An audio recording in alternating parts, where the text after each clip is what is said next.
living here where I've never lived in a place where there have been so many trains every day, where I have to plan my route around whether or not I'm going to hit the train, because we have tracks very near our house.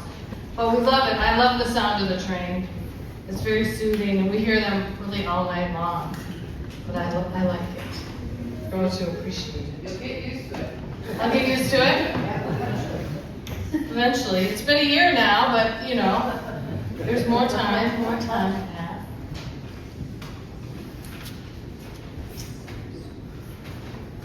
Will you pray with me? Holy and gracious God, indeed you invite us to board your train, to leave our baggage behind and have hearts open to love and to care, to receive from you and to give what we have received. May it be so. Open our hearts to the word this morning. There might be a message in it just for us. Amen. A few weeks ago, using the parable of the seed and soil, I shared with you my love for and sometimes frustration with a practice in gardening. And I use practice intentionally here because over the decades that I have been endeavoring the work of planting and tending and sometimes harvesting, I have learned that all of it is trial and error. And I have made a lot of errors. Just when I think I've outsmarted the rabbits or the deer, or found the perfect place to grow a particular perennial, or conquered the never-ending task of weeding, I will be saddened and surprised by some foible or failure. Live and learn is my gardening mantra, because I am determined to not give up, and there are many benefits I do reap. There are life lessons I continue to glean from the garden. And there is nothing better than a bouquet of colorful flowers decorating the kitchen table, or that beautiful, juicy tomato that was produced from something that I actually planted. However, no one and nothing prepared me for buckthorn removal. For those of you that don't know, buckthorn is an invasive shrub or small tree that has become a major threat to North American ecosystems. Native to Europe and Western Asia, it was initially introduced as an ornamental plant for hedgerows. However, its aggressive growth and lack of natural predators have allowed it to spread rapidly, disrupting native landscapes.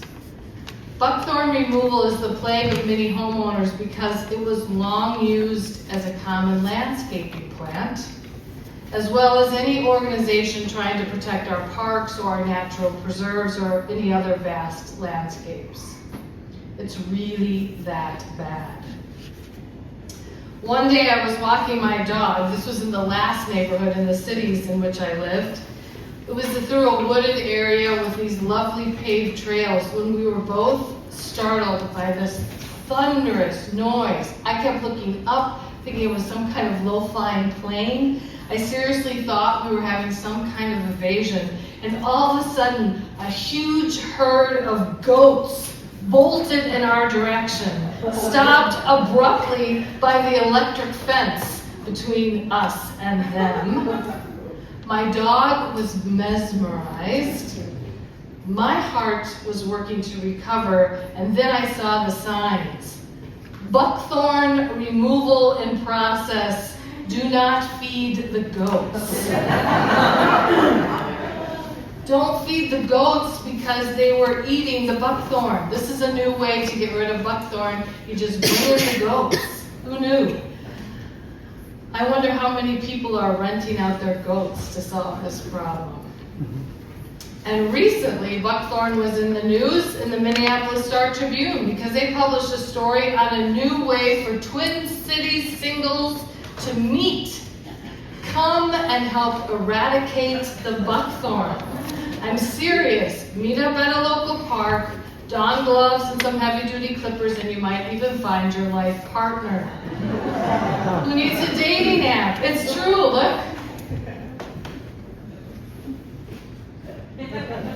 Minneapolis Buckthorn Singles Club uproots invasives and cultivates love. Doesn't that headline say it all? Those two people are dating. They look kind of happy. He's got some heavy-duty implement there. Who knew that buckthorn could be the remedy for a lonely heart?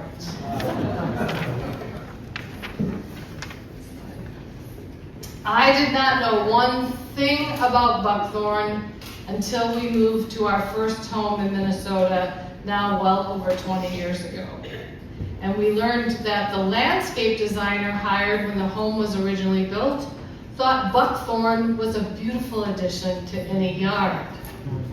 At first I thought it was kind of pretty, all innocent looking in one corner of our large plot, except that anyone who knew anything about buckthorn would come to our home and immediately proclaim, "Get rid of the buckthorn."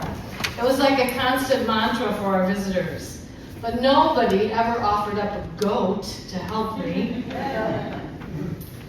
I understand why naivete works for some folks. Because when we feign ignorance, we can avoid many of life's conflicts. I can stand before you and declare to you that I had no idea how hard it would be to get rid of the buckthorn. I understand that roots go deep, especially in said plant that had been there for a couple of decades.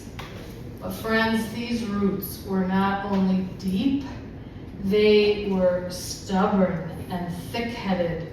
This job included a chainsaw, a sharp kind of clipper, and a hatchet. All three implements that I try very hard to avoid in my life because they seem rather violent. I was content with the shovel, but that did not go very well. And so we hacked, and we sawed, and we dug, and we clipped, and we grunted, and then we may have even cursed. Actually, I cursed a lot. And then we did it again, and again, and again. That buckthorn had no intention of going anywhere. Its roots were so bound, so steadfast, so ornery, that more than once I thought about giving up.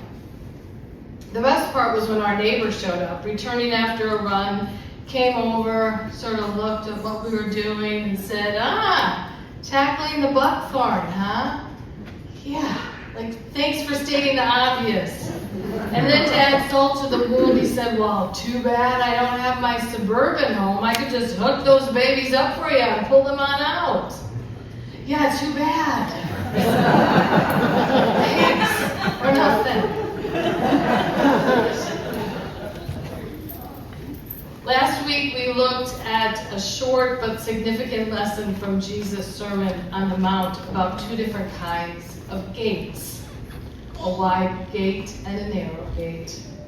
Today the sermon concludes with the verses that Gary read to us this morning as Jesus preaches to his followers about foundations, on whether ours is built on sand or rock. Which is more supportive? Which one will last when the storms of life befall us? It's a good question. It's important to consider.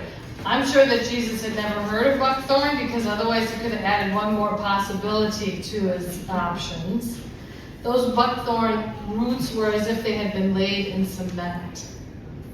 Jesus used a parable to prove his point, but in essence, he is asking the disciples to claim their faith. In what are you most rooted? What grounds you? What provides you a base for your very existence? What is the core of the fabric of your life? The tapestry that we each paint comes from our very center. And the way we live and act in the world is a reflection of the collection of morals and values that shape us. Jesus tells a now familiar story about two men, one who used sand and the other rock on which to build a home. If our foundation isn't steady, if it is not secure, we have difficulty when the flood waters threaten. This final story summarizes the entire Sermon on the Mount. The message is clear.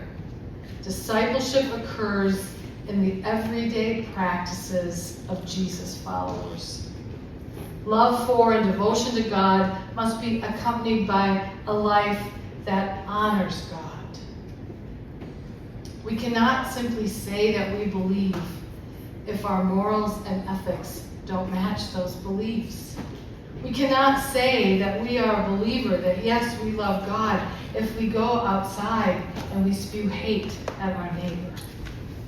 We cannot say that we love God when we don't practice that kind of self-love that God insists that we have.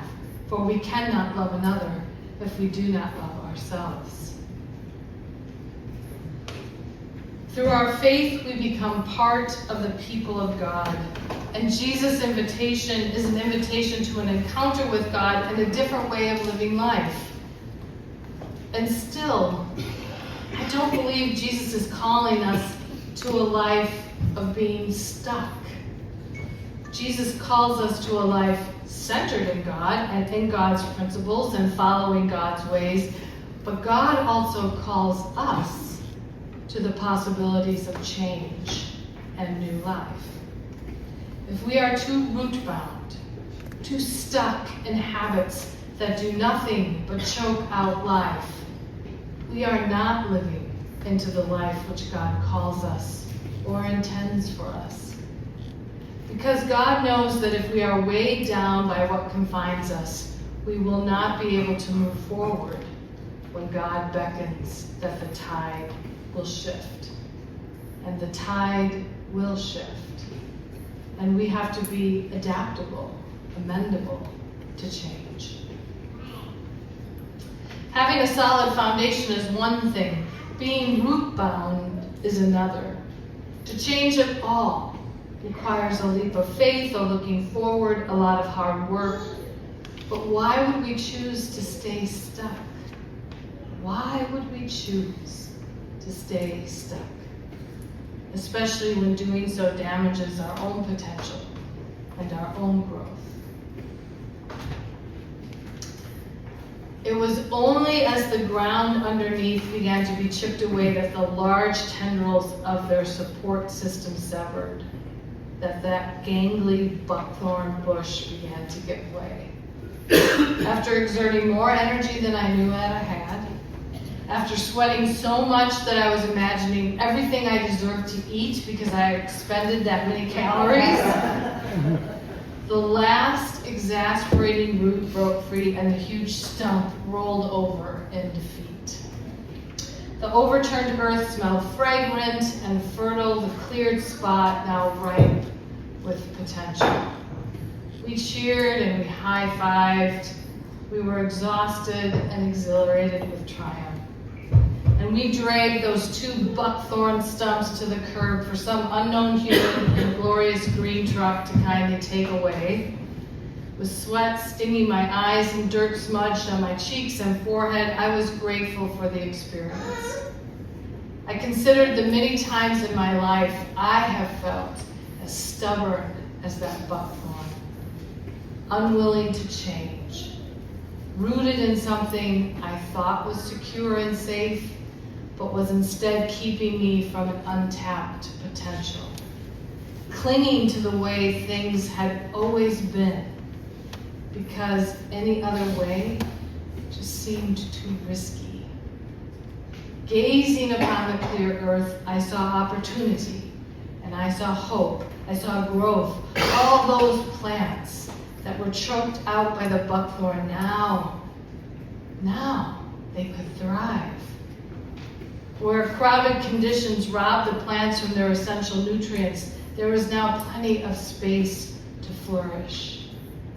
And that is what God invites us to too, to flourish. A new foundation had been created in that garden plot, one in which there was fertile support, there was room to grow, and there was amazing potential to bloom. May it be so for us too. May it be so.